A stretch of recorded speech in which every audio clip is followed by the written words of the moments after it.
This is the Dreamers Podcast, where dreamers share their stories to inspire you. Now, join host Joe Pardo as he interviews a dreamer who's living their dreams.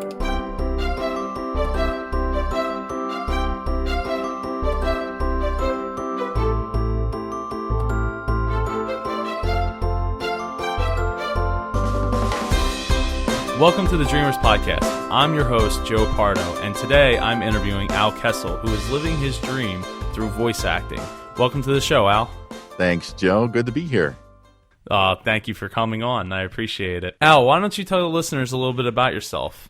Well, I currently live in Phoenix, the Phoenix, Arizona area. It's actually a small suburb to the north of Phoenix, with my lovely wife Joyce and our 6-year-old dog Kate, who is my studio engineer. Yeah, and I've been doing voiceovers full time now for about a year. So that's not much to tell. I love to read, which is a plus in my line of work. And when it gets hot outside, like it's getting ready to here now, I become a bear. I stay inside. Well, how did you get started in voice acting? Well, that's actually kind of a funny answer, sort of. My wife and I are avid podcasters. We've been podcasting since 2010. We have quite a few podcasts out there for people to enjoy. And, for several years now, people have been complimenting on my voice, saying, that I should be on radio or something. And I always thought they meant I have a face for radio, but what they were talking about my voice. And if you know me, I'm kind of a humble person. I don't like compliments because it kind of makes me uncomfortable. So I never really listened to them. I just enjoyed doing the podcast with my wife. And then one day on our Disneyland podcast, we interviewed a former Disneyland cast member. Now, he was a cast member back in the 70s, the late 70s possibly. And he wrote a book all about his time as a cast member there. And we interviewed him about that. And then after the interview, he sent me a private message through Facebook and asked me if I had ever narrated audiobooks before. And I told him no. It's always been something that I've been interested in because, I listen to audiobooks. And he hired me. He offered me his book. He said, I would love to convert my book to audio format, and I'd like you to do it. So that was kind of the start of it.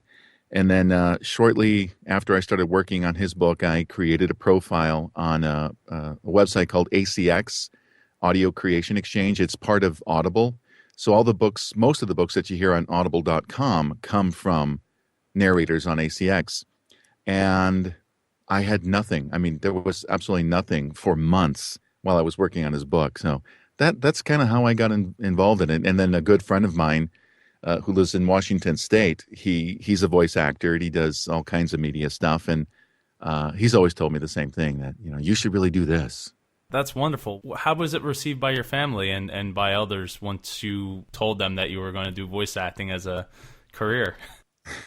Well, my wife has always been very supportive of me. And to be honest, whatever I decided to do, she's behind me 100%. But she's always believed in my ability to do this job. And a year ago, March of 2013, we had kind of a tragic event happen in our lives that kind of snowballed everything and kind of pushed me into this career a little faster. And I had lost my job of 14 years.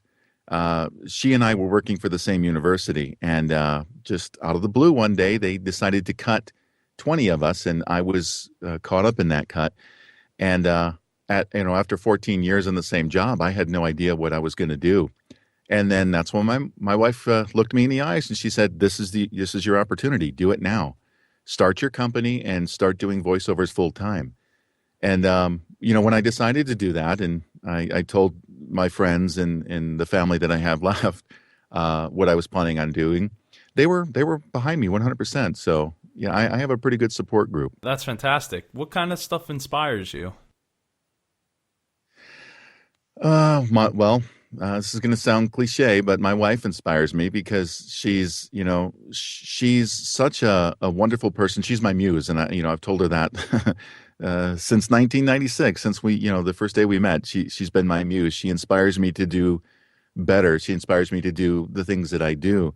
But seeing other people who have like you, I mean, you decide to say, this is my dream, this is what I want to pursue, and you do it. For so long, for 14 years plus of my life, I had dreams that I never really pursued because I was afraid. So the people who inspire me are the people who say, yeah, I'm afraid, but I don't care. I'm going to do it anyway. Well, thank you very much for that. It's definitely hard to live your dreams, no matter how small or how big they are. Fear is a powerful thing. It can encompass an entire person's life and push them down into depression, whether that's through other people or really their hardest critic of themselves. I mean, that's wonderful to be inspired by other people that do what they want to do, regardless of if they are designed to do it or set up to do it. What steps did you take to get started with the voice acting? Well, the first thing I did, March of 2013, was to see what it was that I needed to be successful at this. Now, I'm the kind of person that when I decide to do something, I need to know everything about it, as quickly as possible, and then fill in the gaps where I need to later. So what I did was I got onto Facebook and in LinkedIn and a few other places, and I started doing a lot of research on the voice over world, and realized that voice acting is kind of it's a broad term. I mean, there are so many aspects to the voiceover world that it would just boggle your mind. There are commercial voiceovers, corporate voiceovers, and audiobooks, plus, many other ones. So the first thing I did was I kind of tried to narrow it down to what which model I felt that I fit better. I've always loved reading books. I've always been, ever since I was a little kid, I've always been the type of person that really just gets into books, and I just live the books. I've always acted them out of my head. So I thought, I'm going to give that a try because, Dave Smith, the author of the first book that I narrated, gave me a shot, and it was so much fun.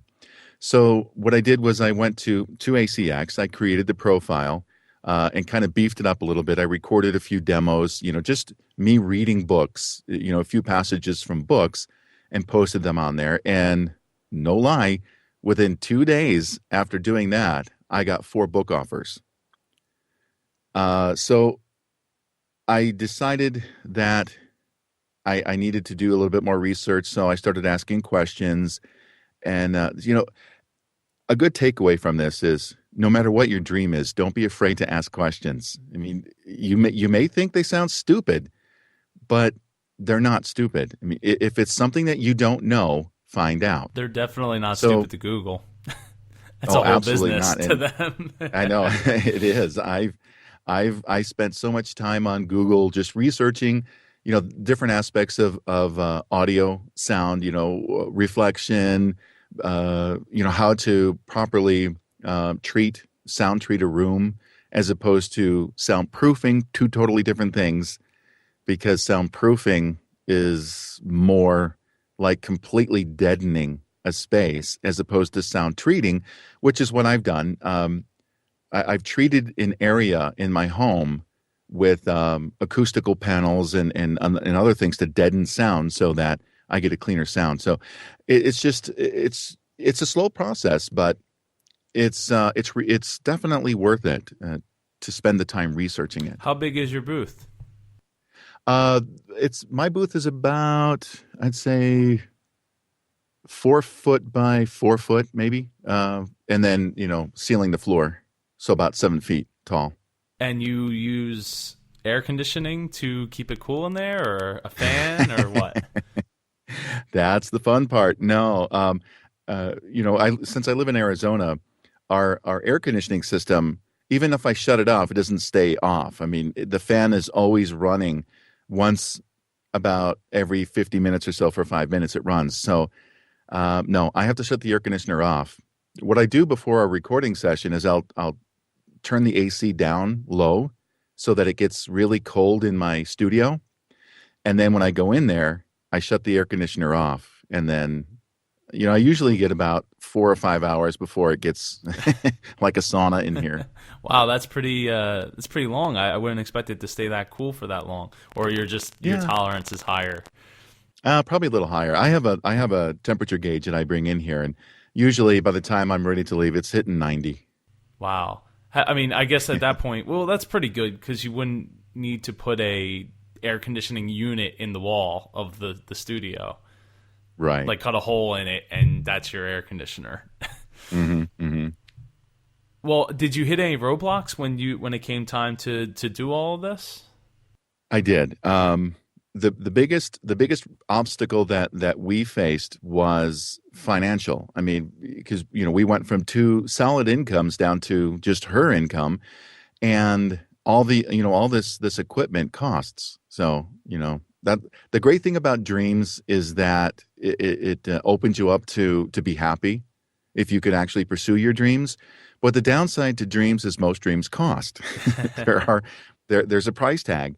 Um, so that was kind of the biggest obstacle that we faced, was to come up with the funds to actually do this, because there are so many people that you're competing with for the same job. You have to sound better.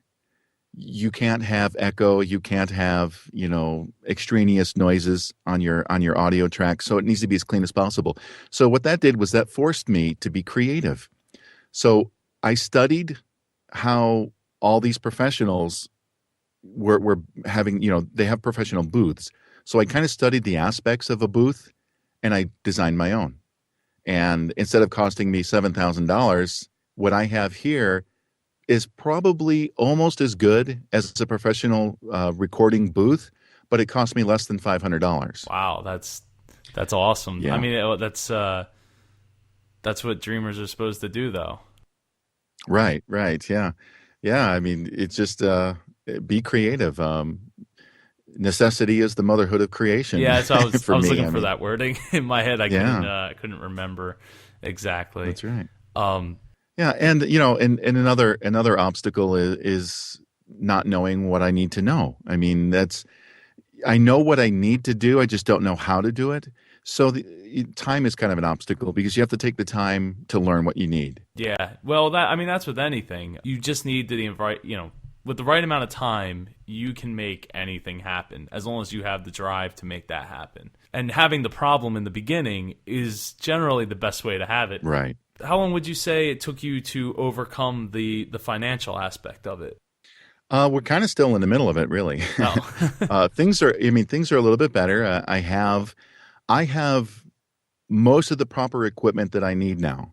So, and that took me, I would say, probably a good part of 2013. So, it's probably six, no, maybe 8 months to overcome, to get to the point where I could upgrade the equipment to what I needed. And then I have a good friend who helped me out with the purchase of my microphone, and another good friend who, out of the blue, was upgrading his Mac and gave me his older one, which I mean wasn't that old. I mean it's 2011 oh iMac, wow. and it's got top of the line stuff in it. So those kind of things made it a little bit easier. Well, having friends helps.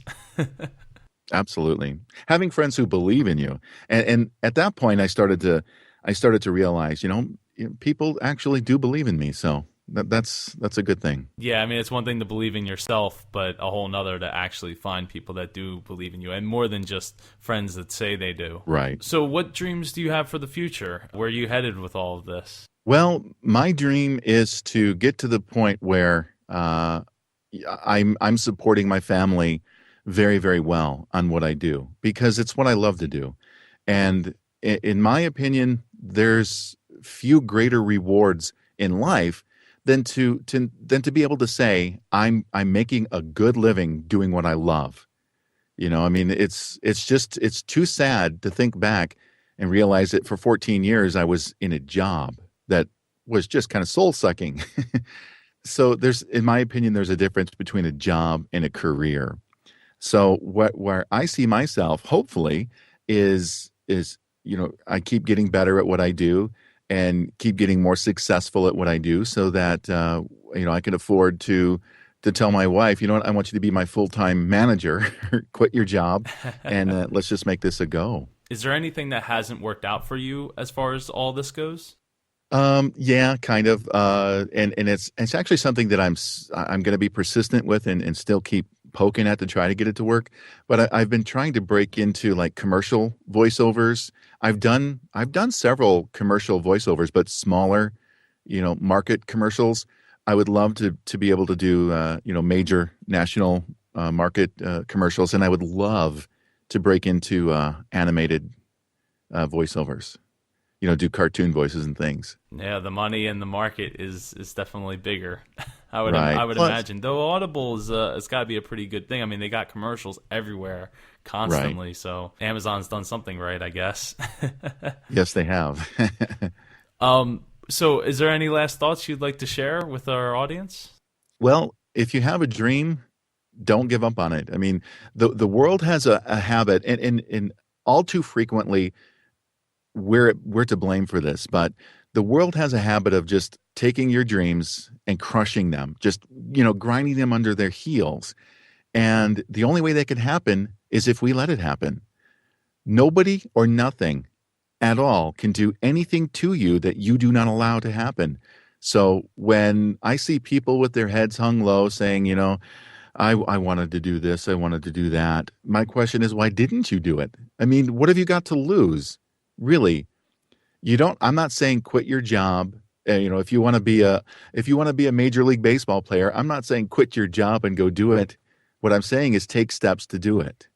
Don't give up. Yeah, everything starts with step one, and and even before that, recognizing the steps. I mean, it's a lot like recognizing that you have a problem. You have to recognize that you're a dreamer and what you want to do, and put it. That's exactly right. Figure out what the steps are by doing the research and putting the time in. Well, thank you very much for coming on, Al. I really appreciate it, and I look forward to having you on again at some point. Well, thanks a lot, Joe. Best of luck to you. I think the idea of this podcast is a great one. I think you're going to inspire a lot of people, and I'm here with you, so whenever you need me, let me know. Thank you very much, and I definitely will be contacting you constantly for advice on this new venture. Not a problem. Take care. You too. Thank you for joining us for this episode of the Dreamers Podcast. Follow us on Twitter @Dreamers Podcast. Join us on Facebook at facebook.com/Dreamers Podcast. If you or someone you know would like to be a guest on the Dreamers Podcast, please send an email to j@jpar.co. This podcast is copyright 2014 by jpar.co.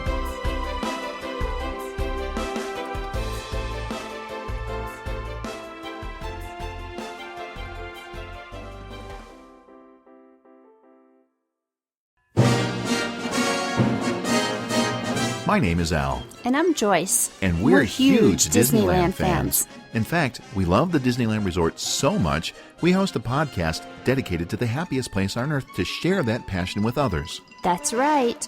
On our show, Tales from the Mouse House Disneyland podcast, we share current resort news, some tips and tricks we've learned over the years to help make your Disneyland Resort vacation the most magical experience ever.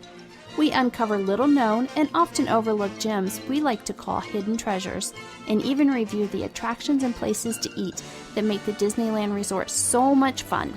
And if that wasn't enough, we even share some video episodes to help keep you in that Disney magic state of mind. If you're a longtime fan of the Disneyland Resort, or you've just recently discovered the magic, this podcast is for you. You can find Tales from the Mouse House Disneyland podcast at www.talescast.com and in iTunes. And remember, make it a Mickey day.